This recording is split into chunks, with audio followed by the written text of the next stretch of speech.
तो चलिए इस क्वेश्चन को ऑब्जर्व करते हैं। हमसे पूछा गया है which of the following constitute a food chain. Basically हमारे पास ये 4 ऑप्शंस हैं और हमें आइडेंटिफाई करना है कि इनमें से सही फूड चेन कौन सी है। लेकिन आगे बढ़ने से पहले इस क्वेश्चन के कोर कॉन्सेप्ट को समझना बहुत ज्यादा जरूरी है। आखिर ये फूड चेन होती क्या है और इसका पूरा प्रोसेस काम कैसे करता है, चलिए पहले वो देखते हैं। तो देखिए, फूड चेन एक ऐसी सीरीज है जिसमें एनर्जी एक ऑर्गेनिज्म से दूसरे ऑर्गेनिज्म में ट्रांसफर होती है। सिंपल वर्ड्स में कहें तो ये खाने और खाए जाने का एक रिलेशन है जिससे एनर्जी का फ्लो होता है। एग्जाम में अगर इसकी डेफिनेशन आती है ना, तो आपको यही पॉइंट लिखना है फॉर फुल मार्क्स। अब सवाल ये उठता है कि इस एनर्जी फ्लो का स्टार्टिंग पॉइंट क्या है। हमारी अर्थ पर लगभग सारे इकोसिस्टम्स के लिए the ultimate source of energy है द सन। फूड चेन की सारी कहानी यहीं से शुरू होती है। हर फूड चेन का फर्स्ट लेवल यानी उसके फाउंडेशन होते हैं प्रोड्यूसर्स। ये वो ऑर्गेनिजम्स हैं जो सन की एनर्जी यूज करके अपना फूड खुद बनाते हैं। इसका एक क्लासिक एग्जाम्पल है ग्रास। इन्हें हम फूड चेन का फर्स्ट ट्रॉफिक लेवल भी कहते हैं और इनको आइडेंटिफाई करना सबसे इंपॉर्टेंट फैक्टर है। अब प्रोड्यूसर्स के बाद आते हैं प्राइमरी कंज्यूमर्स। ये वो ऑर्गेनिजम्स हैं जो प्रोड्यूसर्स को खाकर अपनी एनर्जी लेते हैं। इन्हें हम हर्बीवोर्स भी कहते हैं। फॉर एग्जाम्पल, जब एक गोट ग्रास खाती है तो एनर्जी प्रोड्यूसर से प्राइमरी कंज्यूमर तक ट्रांसफर हो जाती है। ये बन जाता है हमारा second trophic level.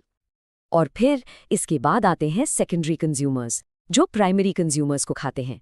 For example, जब ह्यूमन गोट को खाता है तो यहाँ एनर्जी का ट्रांसफर एक लेवल और ऊपर चला जाता है और ये बन जाता है थर्ड ट्रॉफिक लेवल। तो अब जब हमें ये पूरा structure producer, primary consumer, secondary consumer बिल्कुल क्लियर हो गया है, चलिए इसी कॉन्सेप्ट को अप्लाई करके हम अपने ऑप्शंस को एनालाइज करते हैं। चलिए ऑप्शन ए को ऑब्जर्व करें, ग्रास, व्हीट एंड मैंगो। अब सोचिए, ये तीनों ही प्रोड्यूसर्स हैं, तीनों ही अपना खाना खुद बनाते हैं। इनके बीच में कोई खाने का रिलेशन है ही नहीं, इसलिए कोई एनर्जी ट्रांसफर नहीं हो रहा। ये एक बहुत कॉमन मिस्टेक है। स्टूडेंट्स एक जैसे ऑर्गेनिजम्स की लिस्ट को फूड चेन समझ लेते हैं। ये एक गलत कंक्लूजन है। अब आगे बढ़ते हैं ऑप्शन सी पर, गोट, काउ एंड एलिफेंट। यहाँ देखिए, ये तीनों ही प्राइमरी कंज्यूमर्स हैं, यानी हर्बिवोर्स। यहाँ 2 प्रॉब्लम्स हैं। पहली, चेन शुरू करने के लिए कोई प्रोड्यूसर ही नहीं है, और दूसरी, इनके बीच आपस में कोई एनर्जी फ्लो का रिलेशन नहीं है। इसीलिए ये ऑप्शन भी बिल्कुल गलत है। अब देखिए option D, grass, fish and गोट।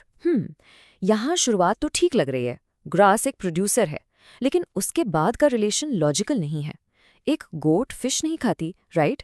इसलिए यहाँ एनर्जी ट्रांसफर का प्रोसेस ही ब्रेक हो जाता है, तो ये एक वैलिड चेन नहीं है। तो फाइनली हमारा करेक्ट कंक्लूजन है option B, grass, goat and human. ये एक परफेक्ट फूड चेन का एग्जाम्पल है। यहाँ देखिए, ग्रास यानी प्रोड्यूसर को गोट यानी प्राइमरी कंज्यूमर खाता है और फिर गोट को ह्यूमन यानी सेकेंडरी कंज्यूमर खाता है।